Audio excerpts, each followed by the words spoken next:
Today we're on site at our Vela Properties project in Byron Bay. We're going to be taking a tour of Sakata House. This is the house located in the middle of the three houses that we're building on site.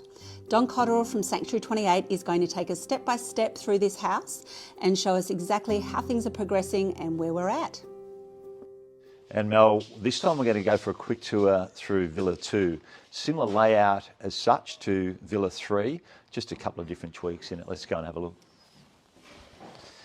One of the things I'm looking forward to seeing is the Zen entry door. I've never used the product before, so really looking forward to seeing how it arrives on site and how it is to install. But it's a steel framed entrance door. So the door and the frame itself are all made out of wrought iron, and there's glass infill panel on it. Into the garage area again, similar setup into house 3, that we've got the area in underneath the stairs that we're going to use for storage. So there's not an inch of room in this house that's not going to be used for storage or used in some smart way.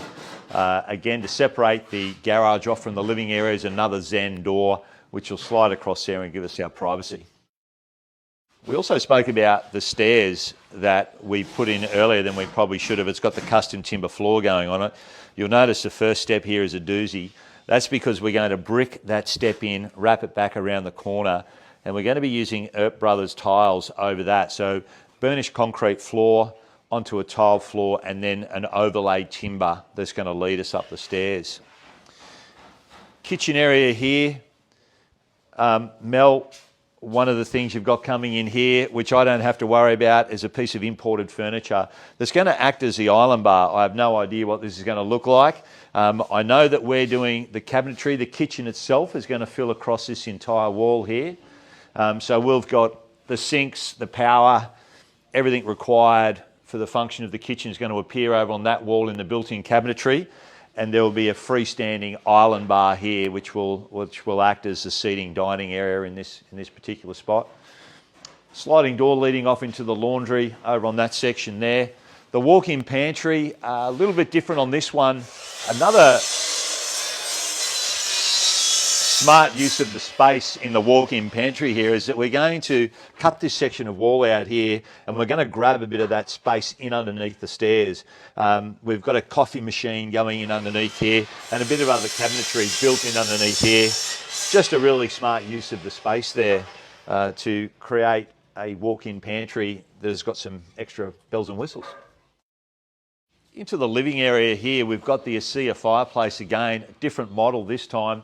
This one is like a freestanding fireplace. We've got a floating shelf that'll come through underneath it.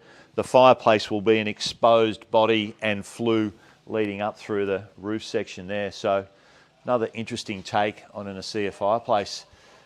Bookshelf, again, I think, Mel, you've got a bit of freestanding furniture going in there to fill that niche up there. Same deal again, the powder room servicing the downstairs area. And a study nook, again a Zen door.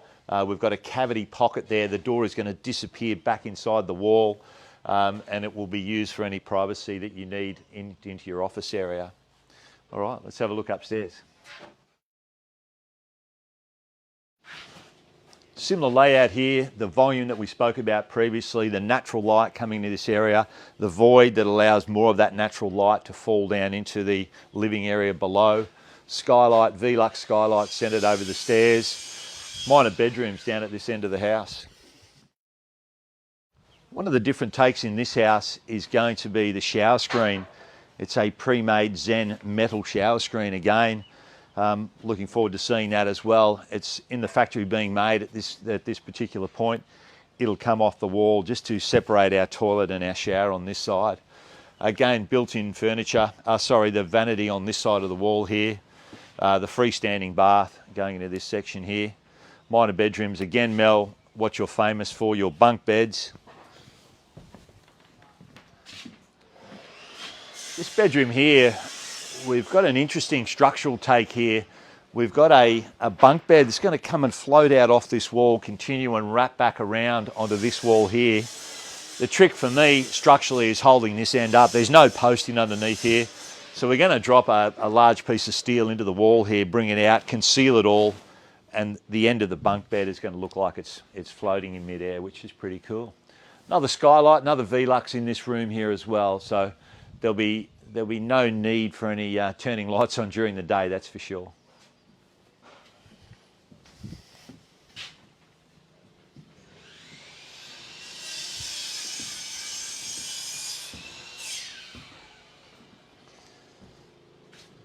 Into the main bedroom, stacking sliding doors on this side, stacking doors out onto the balcony at the front.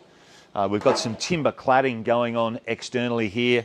Around the outside of this, also the James Hardie product is going to be used. It's the Axon cladding again, slightly different to the one next door in the profile of the cladding. Ensuite into this area here, a Zen shower screen, which again has been pre-ordered. What's tricky for me is that normally shower screens are ordered after you've completed the tiling, and they come out and actually site measure it and get an accurate measurement of the finished thing. The challenge for me here is that I've given them a width of what it's going to end up. Now I just need to make sure that's what happens. Otherwise we're going to have a shower screen that doesn't fit. Walk-in robe leading into this section here. Cabinetry all built in, bulkhead to come down over the top of this.